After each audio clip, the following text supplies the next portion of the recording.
Hey guys, welcome back to another episode of Protect Our Kids. I'm Kristi. And man, do I have a throwback for you guys today. It's pretty cool. So if you're north of 35, maybe 30, I don't know. Definitely if you're 40 in your 40s or 50s or 60s, you're totally thinking of this. Maybe 30s. Do you guys remember driver's ed when you go into driver's ed and for us back then, they'd roll out the TV and they'd stick a VCR tape in the TV and they would have or you would be shown for a whole hour all these awful videos of car wrecks. Horrible car wrecks. Meaning if you drive too fast, this is what can happen to you. Um and therefore we're gonna scare you to death by showing you these images, and then you got to see all the stuff that happens when there's a wreck, right? Like all the people that were harmed, right? Awful, awful videos. For those of you that are watching this, Milo has entered the chat. I am here to tell you that I don't remember a single one of my friends watching those videos in driver's ed and then leaving school and saying, that scared me to death.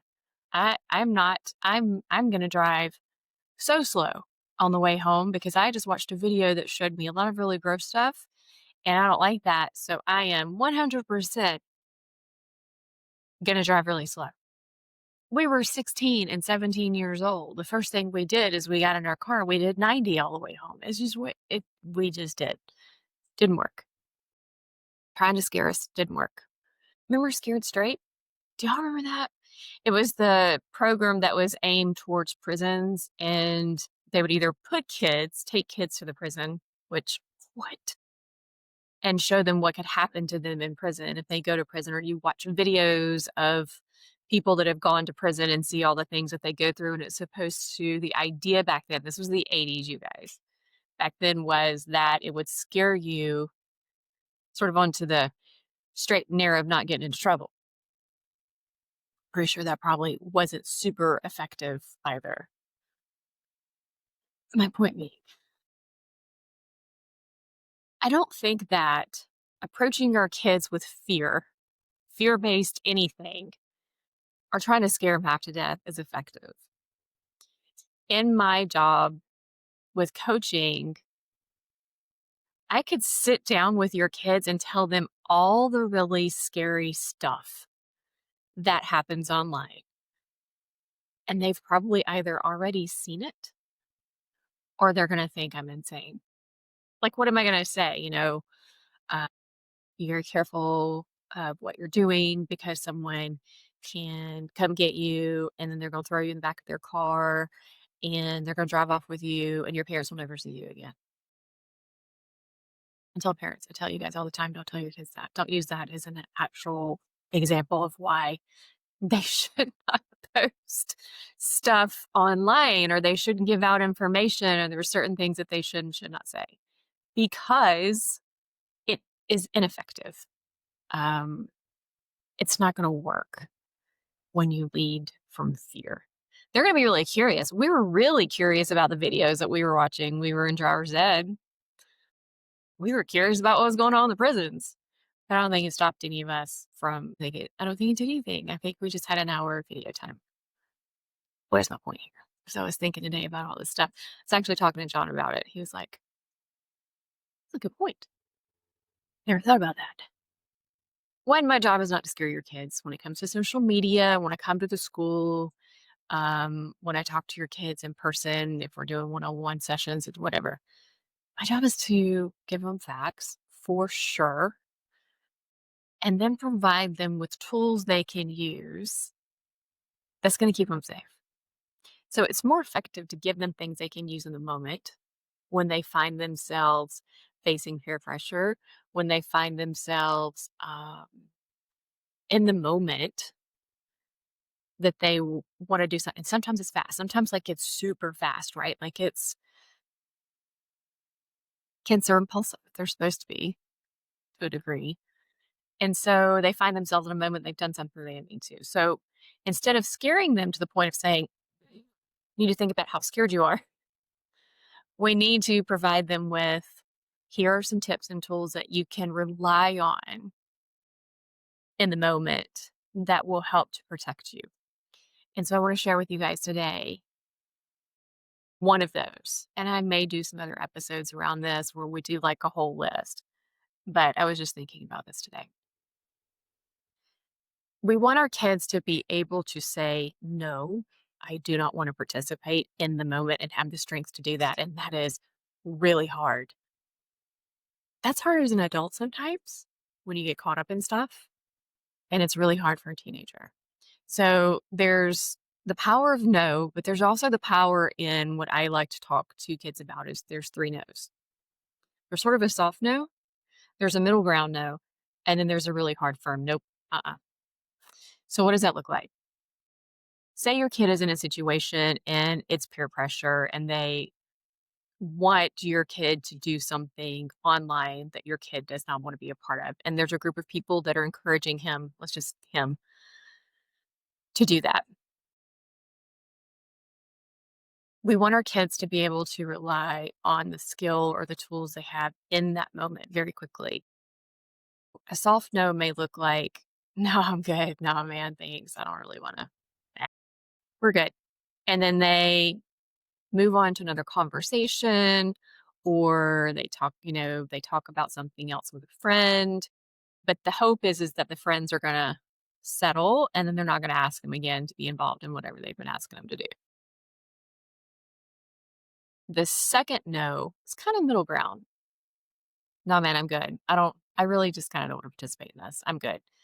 And then maybe there's a change of conversation. Maybe your kid changes the conversation to something else. Maybe they are like, "Oh, hey, listen, I gotta run to the bathroom real quick. I gotta go grab some water. Gotta go grab a drink. Like, I want to go get some more food. Whatever the situation is, if they can kind of take a beat for a second, step away, and then come back to the group. One and two are easier than the third one we're going to talk about. One and two actually leaves them as a part of the group. One and two says no and means no, but it leaves them within the group. They don't have to completely leave the group. They don't have to be as assertive within their discussion, not discussion, within what they are saying, within their no. Because by the way, your kid can also just say no and walk away or say no and that's it, right?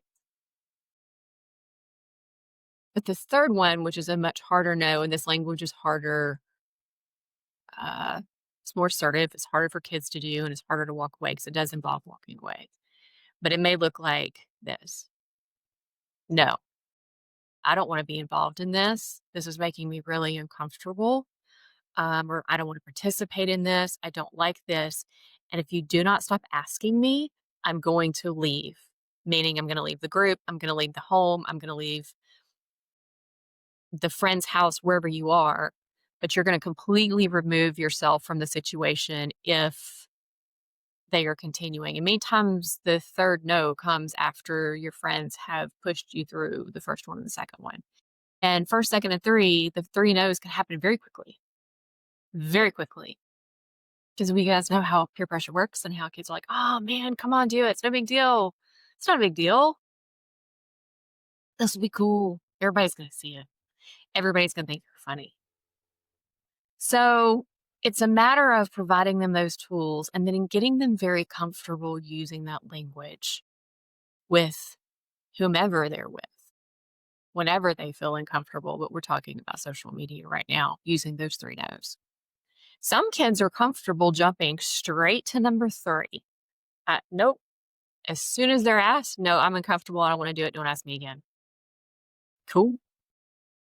I promise you that will establish boundaries very, very quickly between your kid and their friends, and they're going to know what your child is okay with and is not okay with. But many times you go through the process because we're also kind of, you know, by nature, We don't wanna hurt anybody else's feelings, which is so strange in that kind of situation, but you're like, "No, I mean, no, I'm kinda good, no thanks." Like, you wanna be nice at first, and then 3 feels like you're not being nice, but actually 3 is being nice. 3 is being assertive. 3 is standing your ground and setting your boundaries. Most importantly, if your child is being pushed into something they don't wanna be involved in, number 3 is protection for them and for the people that they are involved with, that they're talking to, especially if it's a video or a picture that's involved, or if they're online, if they're on YouTube, if they're on Snapchat, whatever they're in, that's gonna anything that can be viewed publicly that is protection for your kid as well as protection um, for their friends. Oh, back to my original point of all this, and this is just gonna be a 15-minute brain dump, but back to my original. I don't think scaring our kids is the answer, because the videos that we saw when we were kids, I don't know, those scared us. Um, I'll give you a real life example because Landon Bush, my son does not care if I pick on him, and then I'll cut this off. Landon, for those of you that know my son and know me or have heard me speak before, you've heard the story of him driving his Forerunner 4 years ago. He went to do, like, donuts, circles, whatever, mud riding, wasn't he, mud with his friends, and he flipped his car, essentially. Mm. Not because, he was necessarily because he was doing donuts, but because he was going way too fast, and we have video evidence of that, so we'll make that another podcast. My point being is, did he learn, like, from me telling him all that time, "Don't drive too fast, drive too slow, don't do something stupid, da da da da da." I've always been in his ear about that. Did he learn from that? Nope. He went not too long ago, came back, like, "Hey, mom, I went mud riding with my friends." I was like, "What?" It's history, we don't want it to repeat itself. He's like, "Yeah, yeah." He's like, "But no big deal." He said, "I made sure the ground wasn't too slick. I wasn't driving too fast. I knew what to do." Like, he learned from experience. So, me trying to scare him around car wrecks and all the things did not work. His applied life experience did work for him. And so that's probably another podcast as well. My point here being me trying to scare him didn't work. And sometimes our kids do have to learn through consequences. They do. But if we want to avoid those consequences or give them the skills going forward to not have to suffer consequences like that, it was a great one. The 3 no's. And there's several others, but I was just thinking about that today. I was like, you know what? What's something I can give you and your kids today? It's free, easy, and actionable. It's easy conversation with your kids. It's such a fast conversation. Um, and the cool thing is it might provide them an out, right? If they find themselves to be in a situation that makes them uncomfortable. So giving them permission to use the power. No, there's 3 no's. That's it, you guys. So don't try to scare your kids. Let's just give them tools they can use as they go forward. It's going to be helpful not now, but it's also going to be helpful as they get older and they're online and you're with adult friends that might be asking you to do some stuff you don't want to do, right? All right. That's it for today, you guys. Thank you so much for dropping in.